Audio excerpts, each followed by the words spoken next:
Hello बच्चों, let's read the question.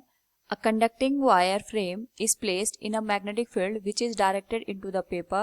The magnetic field is increasing at a constant rate. The direction of induced current in wire AB and CD are. Here, four options given. Now, first of all, we will discuss here the key concept, which is Lenz law.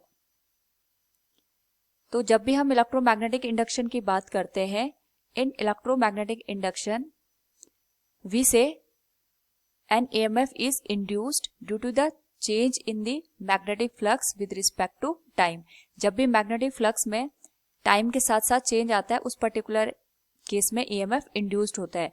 और यहाँ पे जो flux given होता है that is given by BA cos theta. यहाँ पे जो B होता है that is magnetic field, A is area and theta is the angle between the magnetic field and normal of the surface. तो यहाँ पे जो नेगेटिव साइन है in induced EMF, it is given by the Lenz law.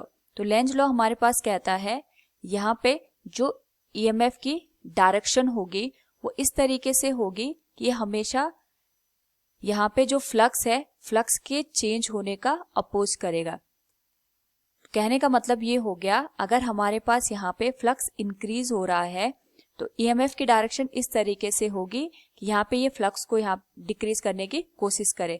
और अगर हमारे पास flux decrease हो रहा है तो ईएमएफ की डायरेक्शन इस तरीके से होगी ताकि ये फ्लक्स को इंक्रीज करने का यहाँ पे कोशिश करे. यानी जो भी यहाँ पे कंडीशन बनेगी उस पर्टिकुलर केस में जो ईएमएफ की डायरेक्शन होगी, it is like that it will always opposes the change in the flux. Now इस पर्टिकुलर क्वेश्चन में अगर हम बात करें, the magnetic field is given inside the paper.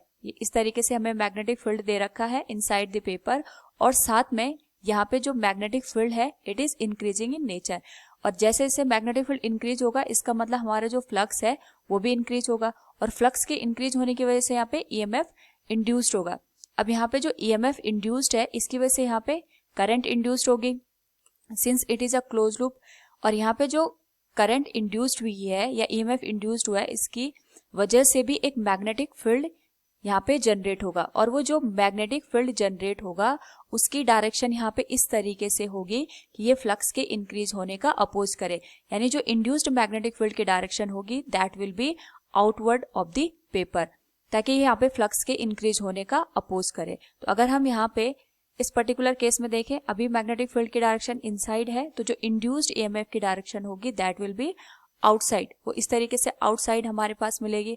और अगर यहाँ पे हमें करंट की डायरेक्शन को, और अगर हमें यहाँ पे मैग्नेटिक फील्ड की डायरेक्शन को आउटवर्ड रखना है, उस पर्टिकुलर केस में ये तभी पॉसिबल है जब यहाँ पे जो करंट है वो एंटी क्लॉकवाइज डायरेक्शन में मूव करे. और एंटी क्लॉकवाइज डायरेक्शन में अगर करंट हमें चाहिए, it means it will be from B to A to D, D to C and again C to B.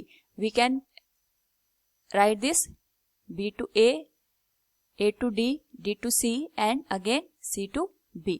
So we can say from the given option, option A will be the correct answer. Hope all you understood it. Thank you and best of luck.